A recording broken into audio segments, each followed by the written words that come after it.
Hello दोस्तों, नमस्कार। आप सभी का स्वागत है करंट अफेयर्स इन 10 अनअकैडमी। जी हाँ दोस्तों, one stop the solution all the current affairs in India. Bank हो, एसएससी हो, BPSC, UPSC, railway, state PCS हो, पीसीएस हो, कोई भी एग्जाम के करंट अफेयर्स हो, वो सब मिलेंगे आपके अपने इस यूट्यूब चैनल पर। चैनल का नाम याद रखिएगा, करंट अफेयर्स इन 10। दोस्तों, मेरा नाम है रवि प्रताप कर। मैं डेली आपके बीच लेकर के आता हूँ टोटल 10 मिनट के 5 सेशंस, यानी कि कुल मिलाकर बात करें तो एमसीक्यूज मल्टीपल चॉइस क्वेश्चन जो हैं वो 50, यानी किसी भी एग्जाम के जो करंट अफेयर्स के क्वेश्चन है वो इससे बाहर नहीं जाएगा। तो चैनल का नाम याद रखिएगा, करंट अफेयर्स इन 10। दोस्तों, मैं एडुकेटर रवि प्रताप कर, मेरे पास 9 सालों के पढ़ाने का एक्सपीरियंस है और इससे पहले मैं कई सारे इंस्टीट्यूशंस में पढ़ा चुका हूँ। सबसे पहले क्या करना है कि आपको अपने मोबाइल फ़ोन में लर्निंग ऐप इंस्टॉल करनी है, अनअकैडमी। अनअकैडमी की बात करें तो वो 30 से ज़्यादा कैटेगरीज पर अलग अलग सर्विसेज प्रोवाइड करता है। आप हमसे किसी भी कैटेगरी से जुड़ सकते हैं। हर कैटेगरी के लिए यहाँ पर बेस्ट एडुकेटर अवेलेबल हैं। तो याद रखिएगा, अनअकैडमी लर्निंग ऐप। दोस्तों, आपके लिए मैंने बनाया है टेलीग्राम चैनल। इस लिंक के माध्यम से आप हमसे जुड़ सकते हैं और जहाँ पर कि आपको एग्जाम से रिलेटेड अपडेट्स हमेशा मिलते रहेंगे। सब्सक्रिप्शन की देखें तो हमारे पास 1 महीने, 3 महीने, 6 महीने, 12 महीने, 24 महीने के सब्सक्रिप्शन है। जहां अगर आप 1 सालों के लिए सब्सक्रिप्शन लेते हैं तो उसकी फ़ी टोटल है 6000 और 2 सालों के लिए 7200। लेकिन जैसे ही आप मेरा रेफरल कोड यूज़ करेंगे RPK10, याद रखिएगा RPK10, तो आपको 10% तक का इंस्टेंट डिस्काउंट मिल जाएगा। यानी कि जहां पर फ़ी थी 6000 वहाँ लेंगे 5400 और जहां थी फ़ी 7200 वहाँ लेंगे 6480 रुपये। तो याद रखिएगा मेरा ये referral code RPK10। Current affairs का जो आज का पहला क्वेश्चन है वो है कि हाल ही में जगन्नाथ वसंती देवेन योजना किस राज्य द्वारा शुरू की गई है।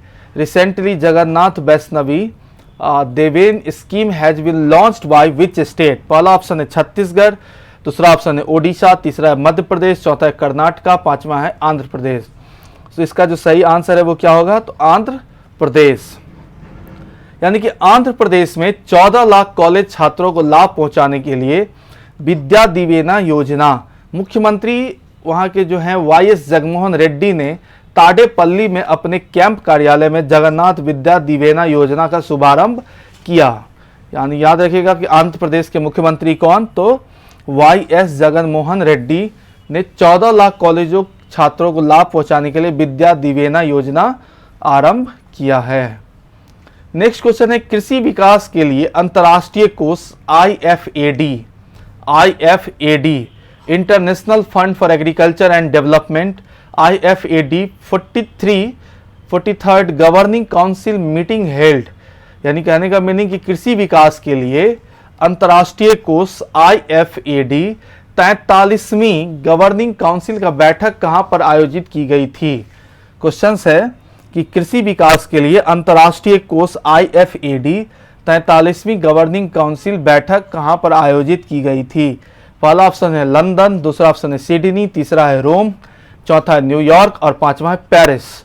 तो इसका जो सही आंसर है वो क्या होगा, तो रोम। यानी कृषि विकास के लिए अंतर्राष्ट्रीय कोष IFAD 43वीं गवर्निंग काउंसिल की बैठक कहां पर आयोजित की गई थी, तो रोम।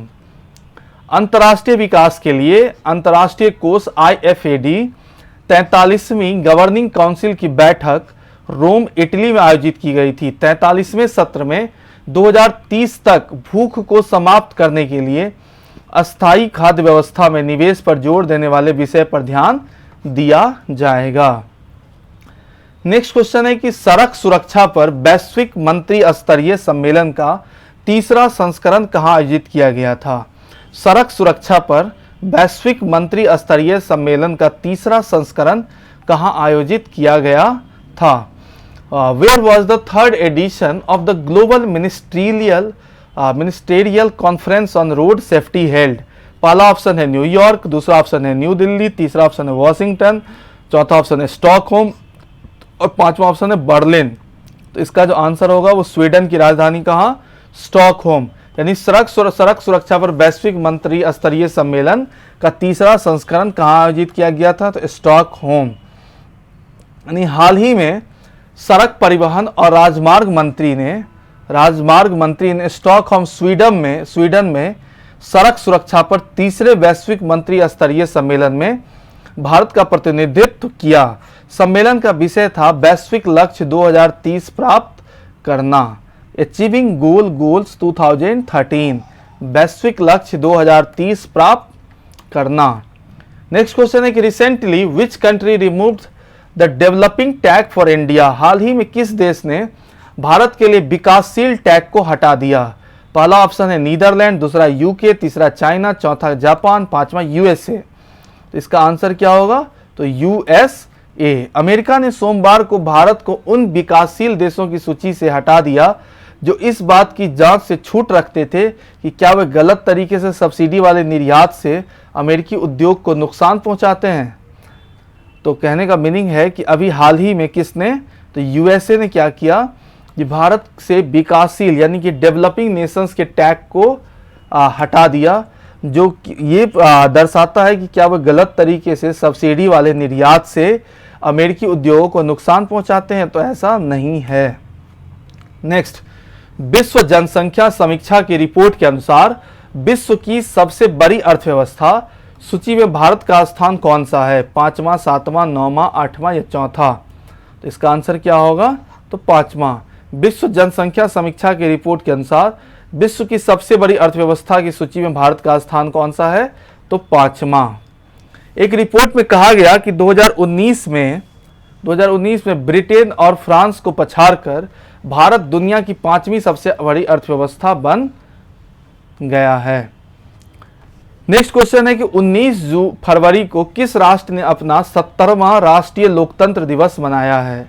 19 फरवरी को किस राष्ट्र ने अपना 70वां राष्ट्रीय लोकतंत्र दिवस मनाया है। पहला ऑप्शन है बांग्लादेश, दूसरा ऑप्शन है नेपाल, तीसरा है श्रीलंका, चौथा अफगानिस्तान और पांचवा है चाइना। तो इसका सही आंसर क्या होगा, तो नेपाल। यानी नेपाल आज अपना 70वां राष्ट्रीय लोकतंत्र दिवस मना रहा है। इस अवसर को चिन्हित करने के लिए काठमांडू में नेपाल आर्मी पवेलियन टुंडी खेल में एक विशेष समारोह आयोजित किया गया था। नेपाल की बात करें तो नेपाल की कैपिटल कहाँ है, काठमांडू, और करेंसी क्या, तो नेपालीज रुपीस, और प्राइम मिनिस्टर कौन है, तो केपी शर्मा ओली। ठीक है, तो पहला जो क्वेश्चन था हमारा वो क्या था आज का, जगन्नाथ बसंती देवेन योजना किस राज्य ने छात्रों के लिए शुरू किया है। तो आंध्र प्रदेश, जगमोहन रेड्डी ने इस योजना का शुभारंभ किया। नेक्स्ट है IFAD, यानी कहने का मीनिंग है कि international fund for agriculture and development. 43वीं गवर्निंग काउंसिल की बैठक कहां पर आयोजित की गई थी। तो आंसर क्या होगा, रोम। नेक्स्ट क्वेश्चन है सड़क सुरक्षा पर वैश्विक मंत्री स्तरीय सम्मेलन का तीसरा संस्करण कहां आयोजित किया गया था। तो इसका आंसर क्या होगा, स्टॉकहोम। नेक्स्ट है कि हाल ही में किस देश ने भारत के लिए विकासशील टैग को हटा दिया। तो इसका आंसर क्या होगा, तो USA। नेक्स्ट क्वेश्चन है विश्व जनसंख्या समीक्षा की रिपोर्ट के अनुसार विश्व की सबसे बड़ी अर्थव्यवस्था की सूची में भारत का स्थान कौन सा है, तो पांचवा। भारत का स्थान कौन सा है, तो पांचवा। 19 फरवरी को किस राष्ट्र ने अपना 70वां राष्ट्रीय लोकतंत्र दिवस मनाया है। इसका आंसर क्या होगा, तो नेपाल। नेपाल की कैपिटल कहाँ, काठमांडू, नेपाली रुपया चलता है, केपी शर्मा ओली। दोस्तों अगर आपको ये मेरा सेशन पसंद आया तो आप जाइए यूट्यूब चैनल पर, चैनल का नाम है करंट अफेयर्स इन 10। चैनल पर जाकर कमेंट करिए, सब्सक्राइब करिए, अपने दोस्तों को बताइए, बेल आइकन को क्लिक करिए, और आप हमसे टेलीग्राम से जुड़ सकते हैं इस लिंक के माध्यम से, GA बाय रवि प्रताप कर्ण। और मेरा ये रेफरल कोड याद रखिएगा, जैसे आप इस कोड को यूज करेंगे तो सब्सक्रिप्शन पर आपको 10% तक का इंस्टेंट डिस्काउंट मिल जाएगा। सबसे पहले क्या करना, अनअकैडमी लर्निंग ऐप इंस्टॉल करनी है, फिर मैनेज गोल में जाना है, फिर बैंक SSC सब्सक्रिप्शन सेलेक्ट करना है, फिर ये मेरा कोड डालना RPK10 और आपको 10% तक का इंस्टेंट डिस्काउंट मिल जाएगा। Thank you so much.